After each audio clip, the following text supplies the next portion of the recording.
If there's any takeaway from the upcoming launch of the Xbox One X, it's that the hardware arms race itself isn't over yet. It's just that Sony and Microsoft's game of one-upmanship is playing out over increasingly shorter cycles. Yes, there is almost certainly going to be a PS5 and a successor to the One and One X, whatever that'll be named, and until either console maker cracks the secret to effective cloud game streaming sometime in the next decade or so, there will continue to be new console generations and iterations. But with backwards compatibility and, well, iterativeness being important aspects of console DNA now, the question remains, just how much will the experience of gaming change over the next couple of years? Would a hypothetical PS5 with a Ryzen CPU and a 10 teraflop GPU deliver something that's categorically a generational leap over what we have right now? Of course, it's not easy to answer this question, and not for the reasons you'd expect. Of course, an iterative model for console upgrades reduces the scope for change by its very definition. This is evident in the way Microsoft and Sony have positioned the current crop of mid-cycle upgrades.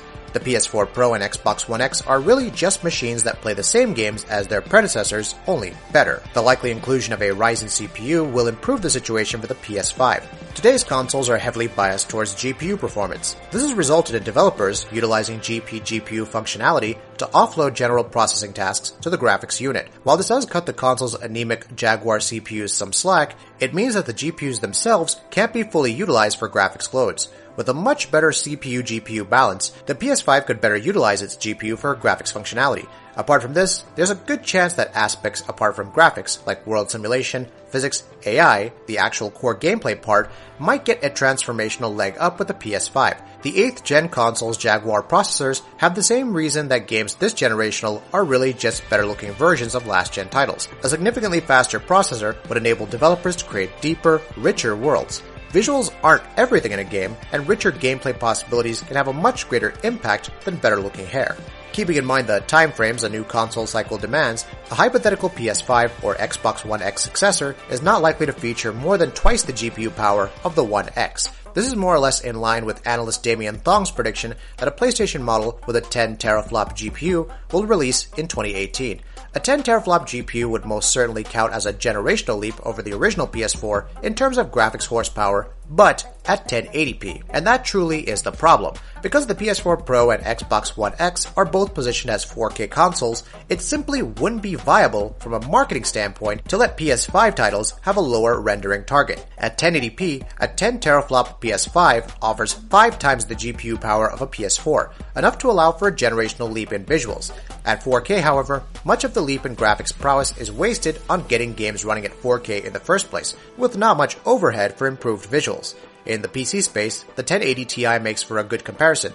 It most certainly can run today's games in 4K at a fairly high frame rate, but what happens when you dial the quality of the visuals up a few notches? Now, even if the PS5 shipped with a significantly faster GPU than expected, and even if it was to target a lower rendering resolution, we still run into steep sides of the uncanny valley.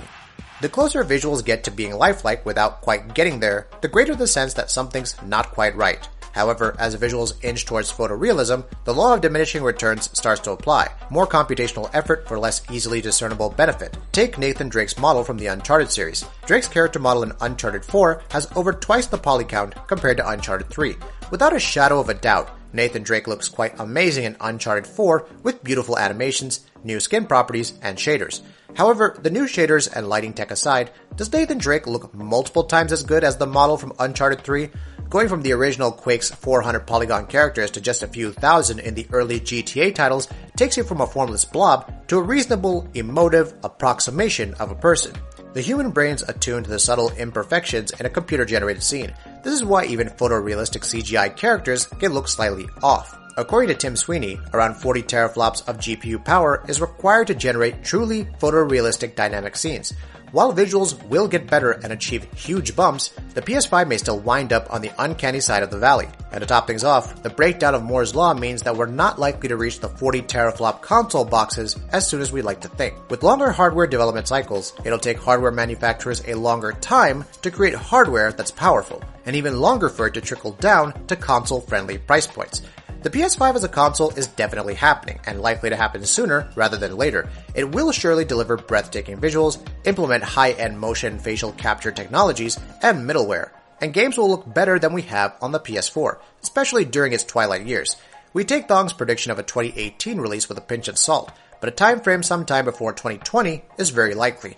However, we temper our expectations a little. We expect multiple fold improvements in visuals and richer gameplay options due to a better CPU-GPU combination. True photorealism, however, will most likely be a difficult aim to achieve. That'll be it for this video. If you like what we're doing, please go ahead and subscribe, and we'll see you next time.